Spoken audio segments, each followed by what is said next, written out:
Welcome to Season 2 of the Psych Sessions Network podcast Teaching Matters, co-hosted by Rob McIntarfer of Lincoln Public Schools and Eric Landrum of Boise State University. These 10 episodes in our second season were recorded from the beginning of May through the beginning of September 2021. And as you will hear, we wander and meander quite a bit. However, there are themes for us that emerge, such as the roles that AP Psychology and IB Psychology play in U.S. high schools, the continuing challenges of assessment, and how scaling innovative pedagogies makes utilizing those principles all the more difficult. To take a deeper dive into understanding the IB psychology world, we invited Casey Swanson, a Michigan-based educator, to join us as our first guest on Teaching Matters. We broke away from our typical conversations in other ways, too. For one episode, we chatted about Albert Bandura, and Eric shared some stories from his own personal interactions. One episode in Season 2 had to be marked explicit. And if I repeated that word here in the introduction, then I would end up having to mark all of these episodes explicit. We end Season 2 stumbling on what perhaps could become a subtitle for our Teaching Matters series here. See what you think. Teaching Matters. Oh, Rob, but Eric? I am not going to give you any more context than that, my friends. You'll just have to listen. Please enjoy listening to Season 2 of Teaching Matters. Oh, Rob, but Eric.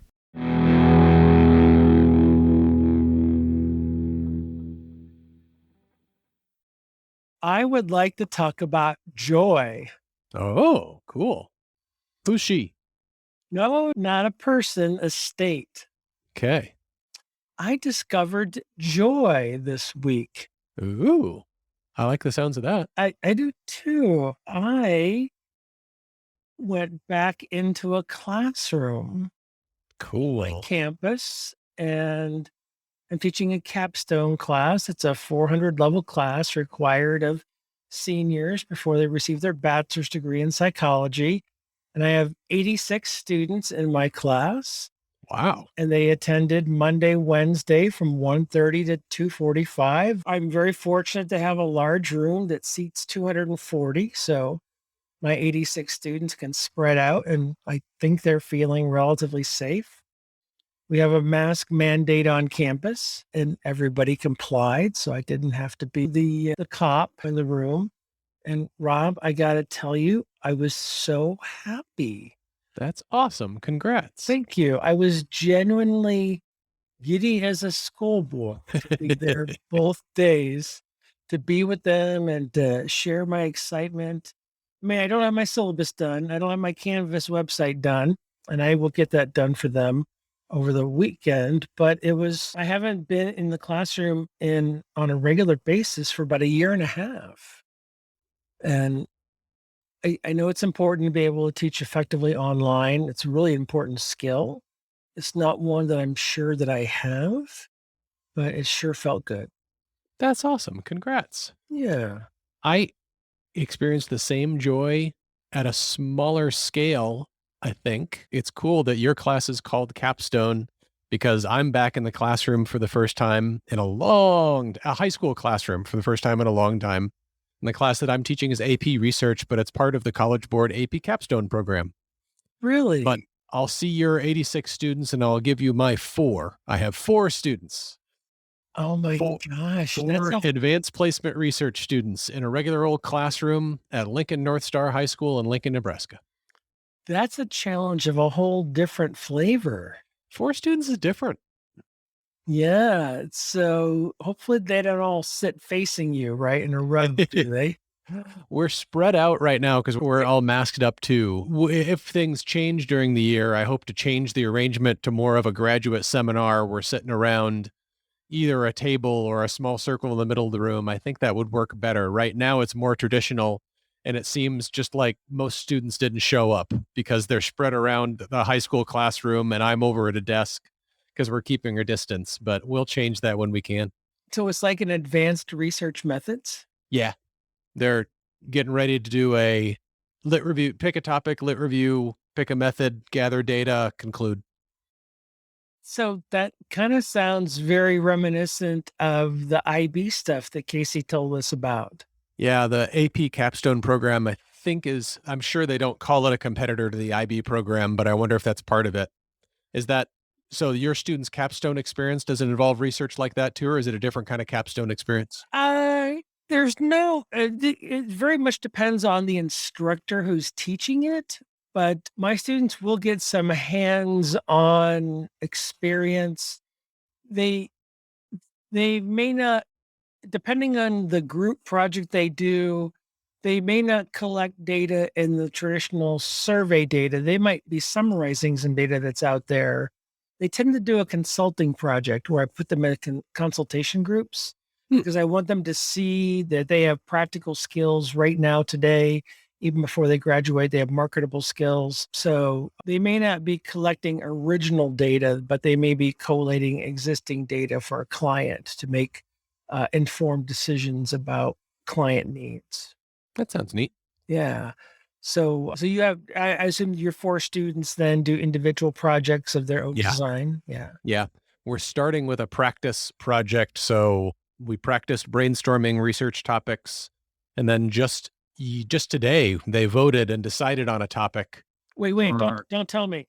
Okay. Something to do with attraction and Facebook or TikTok videos. Those were possibilities, but Yes, they they were. didn't get the most votes. The one that got the most votes is the general topic, and it will get reworded 10 different times before anybody writes anything.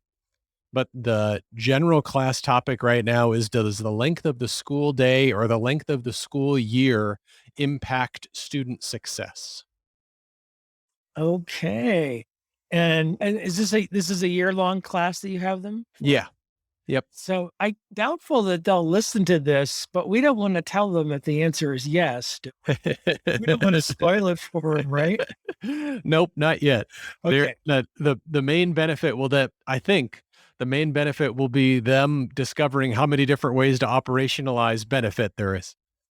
Right. And how much previous research already exists on this, Yeah. especially cool stuff from other countries. Yeah. Right. Yeah, some really cool stuff. And I think there's some stuff from here in the US where some school systems have actually done intra school experimentation Yeah. where they've tried within schools of you can do this flex model where half of the 8th grade is doing one schedule and the other half's doing this other schedules. Yep. Awesome stuff. Yeah, next week they're going to start improving their literature search skills. Unfortunately, one of the obstacles in high school is they have access to databases like EBSCO and Gale, which are primarily secondary sources. They don't have much actual journal article access. The school agreed to buy them JSTOR, and JSTOR will be okay for journal articles, but they run into a lot of roadblocks with paywalls. They'll find a great citation and they'll run into a paywall roadblock. And I'll train them to write to the authors because that certainly works for me when I run into a roadblock, and the authors will always send the article. But it's one of the high school versus college research obstacles that high schoolers and high school teachers continually run into. And have you ever done this with this class before? No, I did it way back when I taught AP psychology in high school, but that was back in the early 2000s. So the world of online access has changed since then. So like let's say, so for example, you think they're gonna have a hard time getting access to things in psych info? I think so. To get to use real psych info and actually have full access, we would have to physically go to Love Library, which is the University of Nebraska Lincoln Library here in Lincoln. And that would be fun. We can't do it right now, but if COVID changes, we may do that. I'm gonna ask you a question of which you're gonna have to ballpark an answer. Okay. How many are, and this conversation may not at all be of interest to our listeners, and I apologize for that in advance. Ballpark how many articles you think you might get stonewalled and your students finding? I don't know how to ballpark that because it's not just psych research they're going to be doing. And I know how many paywalls I run into for psych research, but some of them will be doing it in different disciplines like history or things like that. But I feel like my searching, if I don't use university access, about 1 out of every 5, at least, articles, I end up running into a paywall and don't find any other legal sources for it, underline legal. Yeah, yeah, of course. We'll figure it out. I like the sounds of the experience you give your capstone students working with clients. That's not an experience I ever had as an undergrad. I had it a couple times as a graduate student just because my advisor was working for a client, but that's a cool experience. Yeah, it really has turned out well because a lot of those capstone students, all those graduating seniors, a handful are going off to graduate school by the time they're in capstone. They've been accepted to grad school or they're applying, depending on if it's fall or spring. But, the vast majority are going into the psychology workforce. Yeah. And very many of those senior level psychology majors have had their nose to the grindstone of their academics. And either they've been active, involved outside the classroom, or they've been working 3 jobs. And what's shocking to them is now all of a sudden they're getting ready to graduate and they haven't thought about the workforce. And they have this oh crap moment. And that's actually not the moment they had, but I cleaned it up for a podcast. And so they start to panic. They start to have imposter syndrome feelings, lack of confidence. And so one of the things I like about that assignment is I try to pound home this notion of you have a skill set right now. You just don't realize it. You just don't have confidence in it. I got all kinds of confidence in you, but but I realize that you don't have it right now. So you're going to do a little project. You're going to have a safety net. You're going to have a soft place to land, and you're going to work with a faculty member on campus who's going to be your client. And I'm going to give you some structure to this. I'm going to give you a timeline, and they're going to have a project that they want you to do. So one of the clients one semester had them write a research assistant manual and figure out what are the best practices for research assistants. One client one semester said, I want to know about all the research about what's the benefits of minoring in psychology. Write this up for me as a technical report so that I can know this for the future when I'm doing advising. Another client wanted to know about, we've done dozens of these over the years, actually a graduate school manual. What's an up-to-date how-to guide for applying to graduate school for Boise State students? What are some tips, some resources on campus, a localized resource guide? And so it just gives them a project that they're not really collecting original data unless their client wanted them to. And it's usually about an 8 or 10 week project. That's really cool. Yeah. Yeah. And they create a little mini podcast with 86 students in the room. There's not time for them to each give a 10-minute speech. Yeah. I would love to hear their voices. I think it's important, but they write a little mini script in APA format, and then they record it, a 2 to 3 minute recording, like a public service announcement on a topic they choose.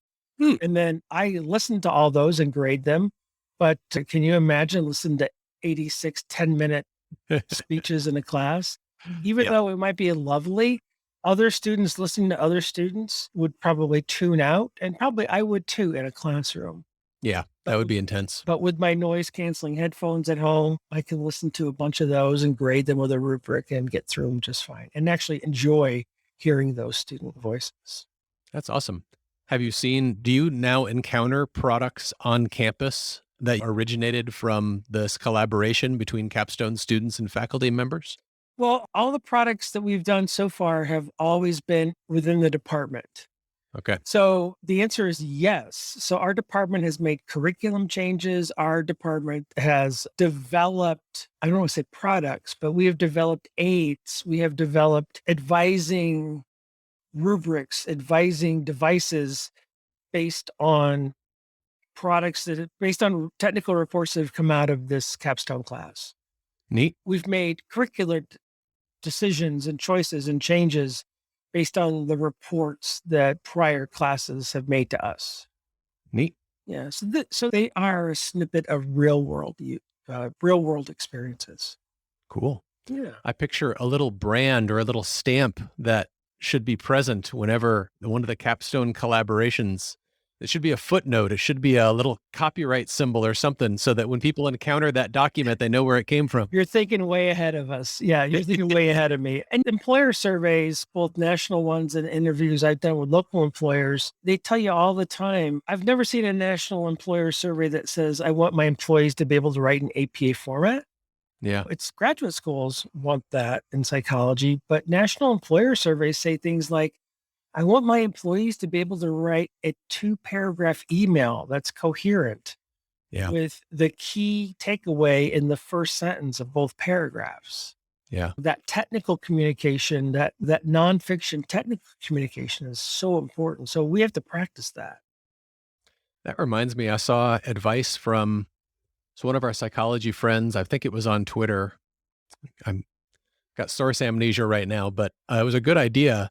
She said before students turn in anything longer than a few paragraphs, she'll have time and an assignment. So that she'll have a deadline for the thing.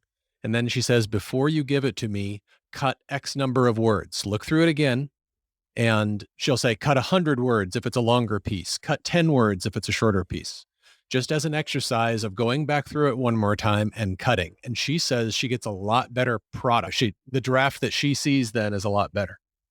Yeah, I would buy that. I mean, I think students along the way, not every student, but many students end up having some bad habits. And I think part of that is the fault of instructors. I think when we set word limit assignments, when we say turn in a 500-word essay or 1,000-word essay, students are being encouraged to be verbose.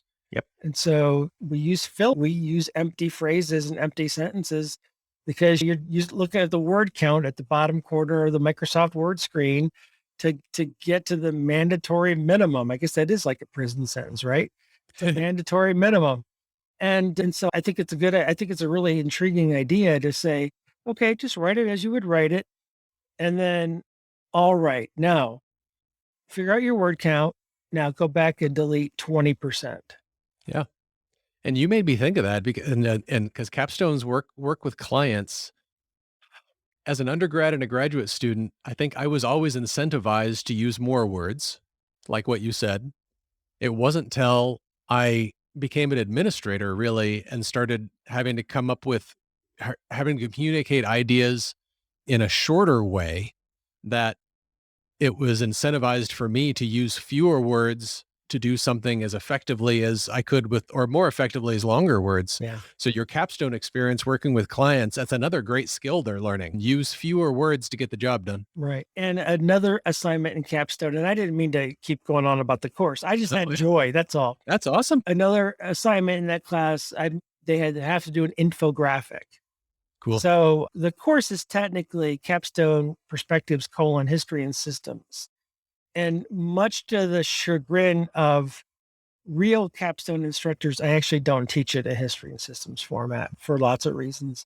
But the one place where they do study the history of psychology is they pick a topic from the history of psychology and they do an infographic about it. And I do think it's a really important skill to be able to take a complex topic in psychological science and to be able to put it in that infographic form. They do it they use endnotes.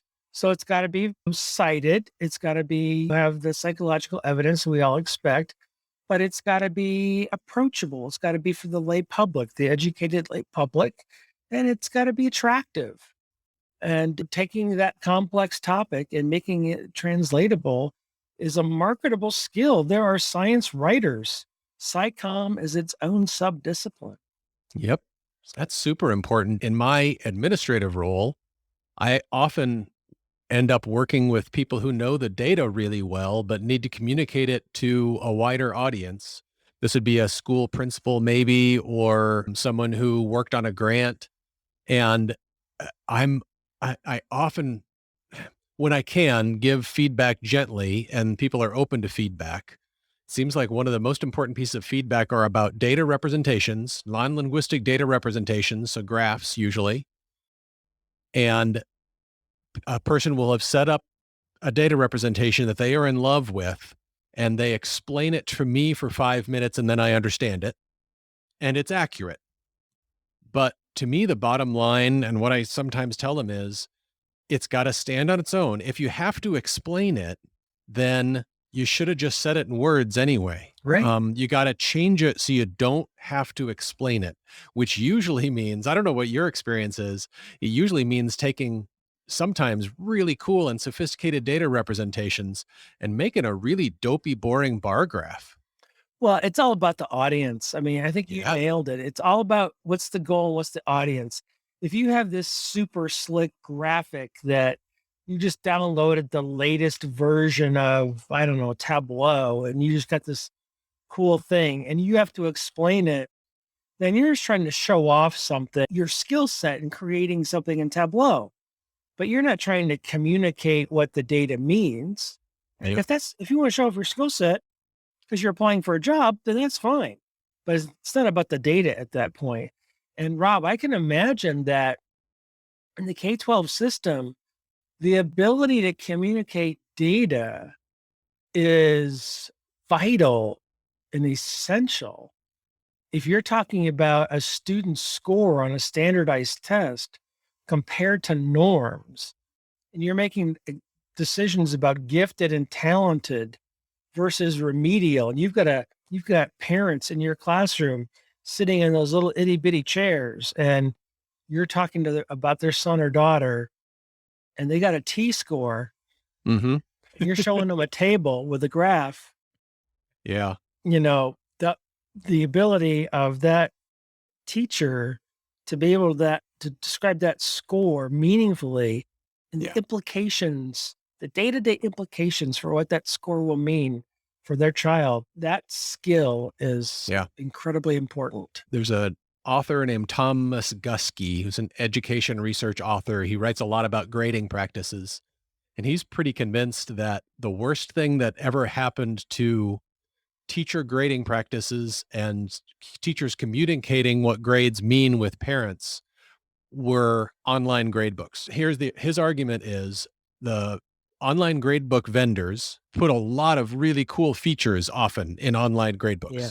And they're feature packed. It's the Microsoft problem. There's so many embedded features because some client asked for them. And so the vendor put them in there. And teachers will use those. And sometimes they might help the grades represent learning well. Often they don't. And what they almost always do is take a lot of time. It then takes a lot of time for teachers to communicate to students and parents what in the world the grade means and how it got that way. Right. It's the Tufte argument. Edward Tufte, the guy one of the writers who makes a lot of great visualizations or thinks that PowerPoint was the worst thing that ever happened for academic graphs.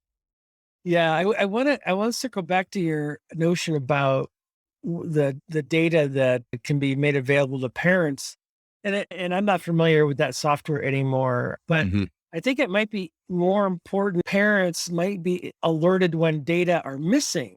Yep. It might be more important that you are alerted when a child missed an assignment or an assignment is 6 days late, as opposed to the mean performance is 86.4%. And it gets worse than that because it's mean within certain categories, and then categories carry different weights. So the overall class average is no longer a straight average anymore. It's a weighted average.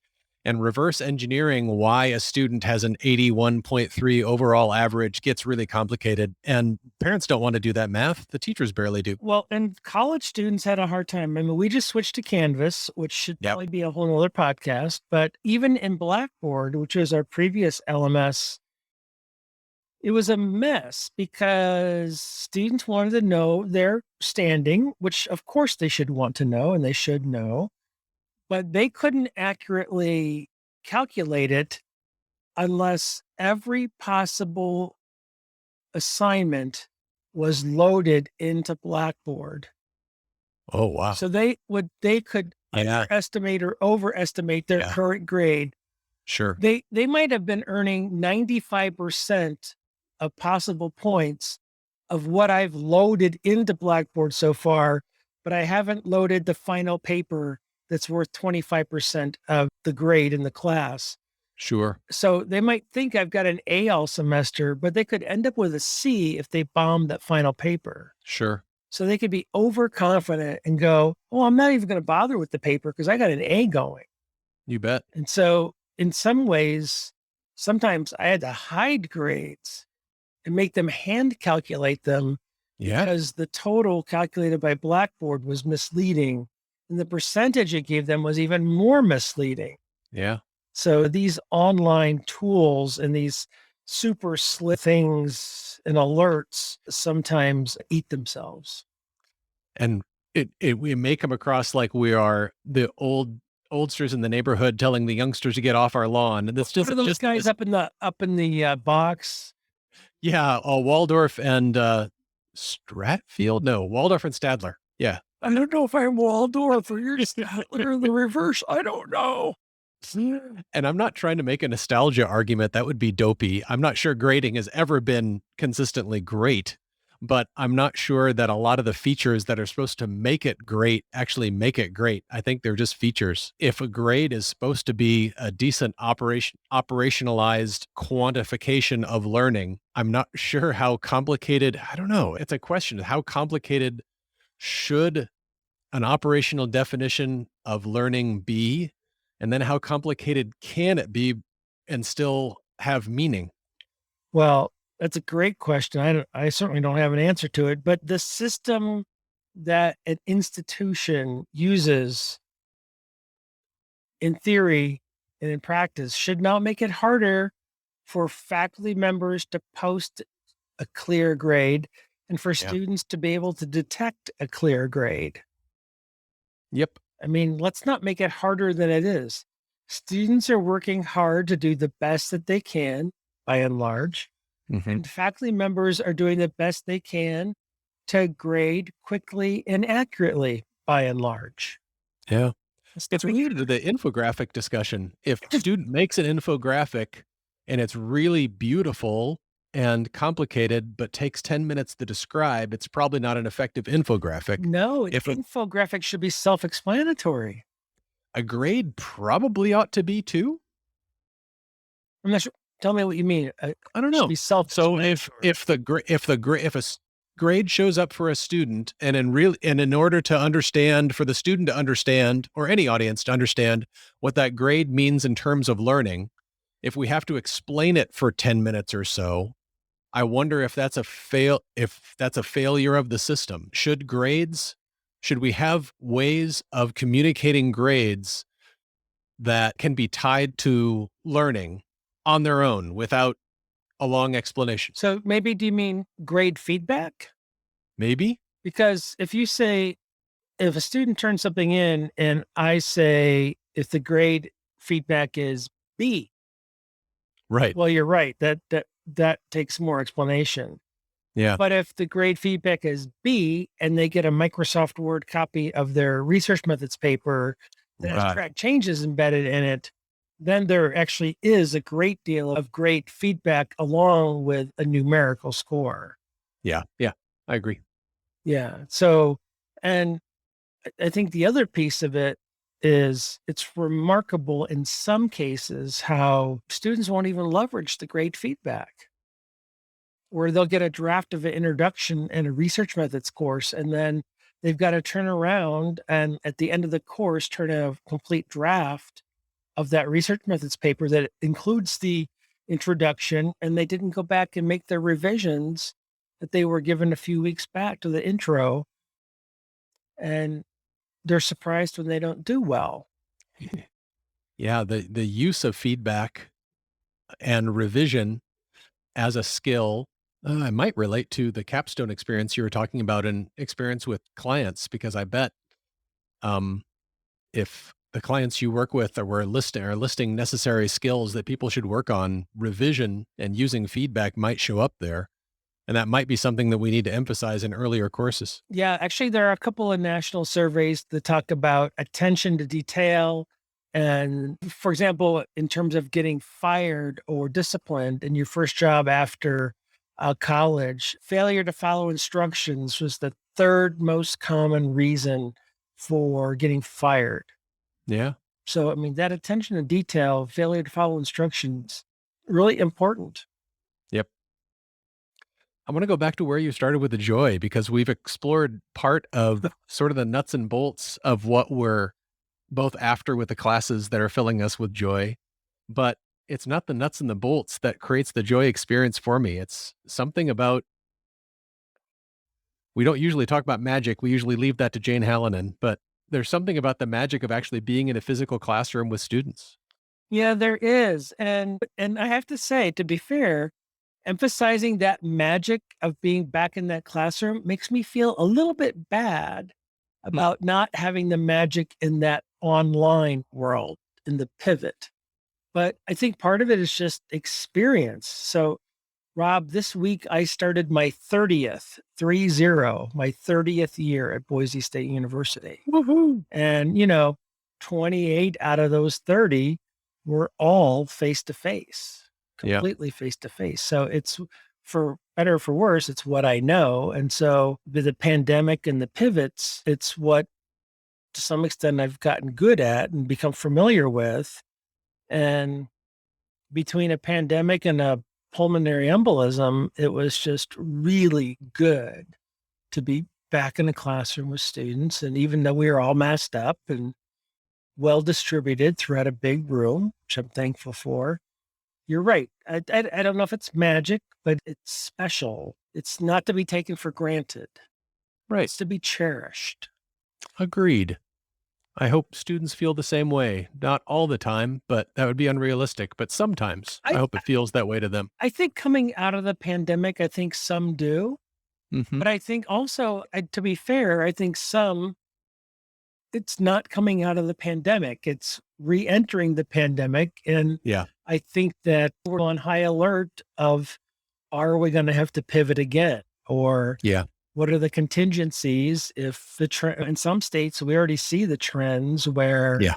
some states are ordering refrigerated trucks as makeshift morgues in Yeah. some of our southern states, which Yeah. is scary AF, right? Yes. So as much as I want to relish and celebrate the privilege I had this week, I want to be respectful of some students who I know through emails are concerned about, is there an online option to take this course? What are we going to do if things turn? So it's a balance. It's going to be a balancing act. Yep.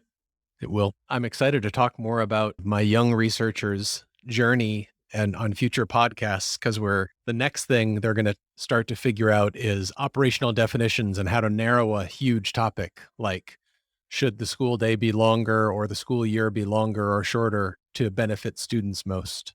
So get ready. I'll probably be blabbing about that a whole lot here That's pretty soon. good. And so let me circle back to that and be more Mhm. clear. You are welcome. Your class is welcome to send me a list of articles that you need, and I will retrieve the PDFs and send them to you. Thanks. That's really I generous. will retrieve them legally without Thanks. using the law and send them to you Thanks. legally. Okay, listeners, that offer wasn't open to all of you. We can't do everyone listening to this podcast, but I hope you all have as generous college friend like I have in Eric Landrum. No, that was only available to Rob McIntyre at lincoln.edu. By the way, that's not his real email address. I'm just making that up. I think I gave it out on one other episode, so you got to listen back if you want to hear it. Yeah, I don't want the lack of access to be one of your limitations in that part of your discussion section. That makes sense.